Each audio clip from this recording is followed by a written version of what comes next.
Hello, ladies and gentlemen, welcome back. This is Chimera Elite, and today I'm doing an in-depth on the Swordsman of the Lion, but before I start, there was a patch today. It's a really small patch, so it won't take long, but what it did is actually very important.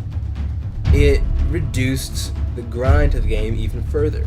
Now, it's not related to money directly, but in a way it is. The latest patch reduced the amount of renown that you need to level up. And I've been almost 18 for a week or so. And I log in this morning and the patch has already been downloaded, and I'm now renown rank 20. Which is fantastic because I'm almost now about 10,000 ducats richer than I was last night. So, just a little heads up on what's been changed in the game. Other than that, nothing really new. Now on to the in-depth. The Tier 1 Swordsman comes in at 29 AP and 4 movement. And just as a whole, he focuses on accuracy. He's not a damage dealer, he's meant to be a reliable source of damage. If you need something to actually be hit, he has an accuracy of 12 and a decent parry, so he's probably your best unit for the job. He has Bravery and Master Fencer, and Master Fencer is really where the accuracy comes in. In melee combat, the first failed attack roll by this unit can be re-rolled. You essentially get 2 chances to hit something. And even further increasing his accuracy, but lowering his somewhat paltry 7 damage, comes Quick Strike. Quick Strike grants plus 3 accuracy for the attack, and unfortunately also grants a minus 1 damage for that same attack. So accuracy is the name of the game. He has 12 accuracy, 11 parry, 8 dodge, 7 damage, 8 toughness, and 8 will. Pretty balanced, but obviously you're not going to get anything crazy for 29 AP. But he's still very much worth it. The Tier 2 Brute of the Lion comes in at 32 AP and has the same movement and HP as the Tier 1. The changes are obviously in his stats with lowered accuracy, parry, and toughness, but increased damage. Now, he really comes into his own through his abilities and attributes. Fencer, if you attack first before being hit in melee combat, grants you a plus 2 to your accuracy, bringing you back up to the level of the Tier 1, which is great if you're trying to actually hit with the damage. His ability is where the damage really comes from. It's called Mighty Blow, and it grants a plus 2 damage for the attack, and unfortunately grants a minus 2 toughness. So the Brute of the Lion is more of a final hitter, I guess, in that you want him to go last in some situations, but also in other situations you want him to go first, because Fencer only applies to melee attackers. So it's a funny little dichotomy of when do you want him to go. Because if you go first, you get Fencer, and you're able to hit Mighty Blow with accuracy of 12, but you have a toughness of 5 for the remainder of the turn, meaning you're extremely vulnerable and you're probably going to die. If you go last, you're probably going to lose Fencer, but you're going to be safe from increased damage being dealt to you. So it's a funny little trade-off that you always have to kind of keep in the back of your head whenever you're using the Tier 2 Brute of the Lion. The Tier 3 Soldier of Alahan comes in at 39 AP, same movement, same HP as the Tiers 1 and 2, but he has 9 accuracy, 13 parry, 8 dodge, 6 damage, 8 toughness, and 8 will. He is the tank of the Lion Army. And along with his abilities, you kind of get an even better picture of what he's capable of. His attribute that really makes a difference is parry. If a melee attack aimed at this unit is successful, the attacker must make a reroll, meaning that you have to actually hit him twice to hit him once, which is fantastic if you're playing defensively. He has the usual bravery bonus to fear resist, but he has actually 2 abilities.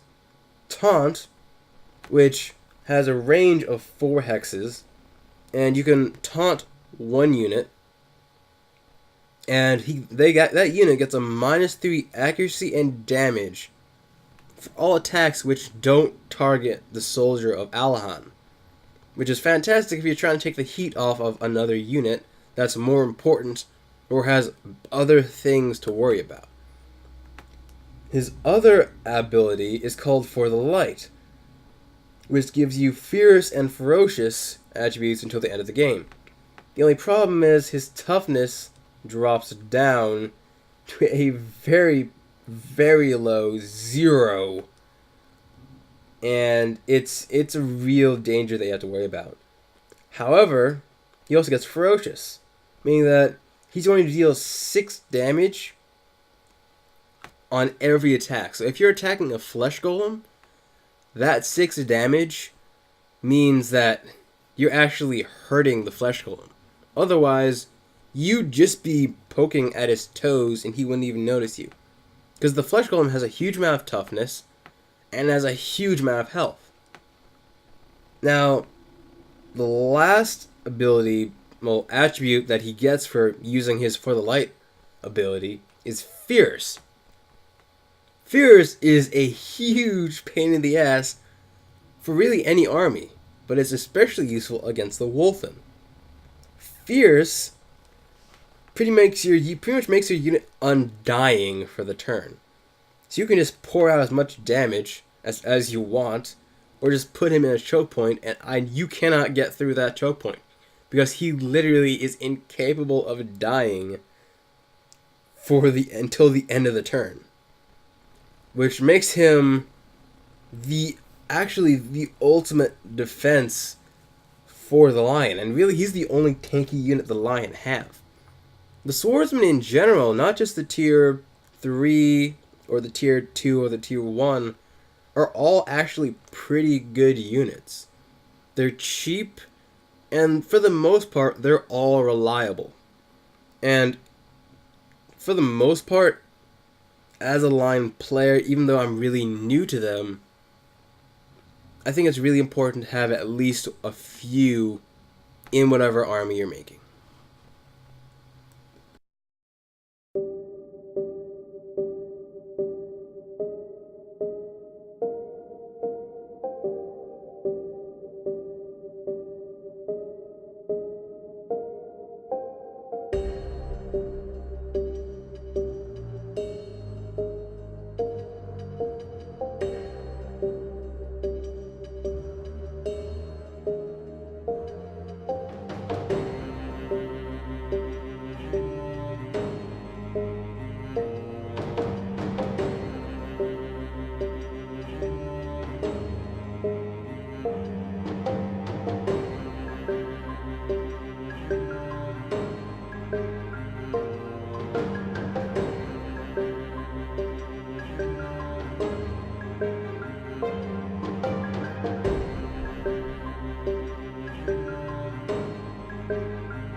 Hope you guys enjoyed this video. Next time we're taking a look at the marksman of the line. I'll see you guys around. Peace.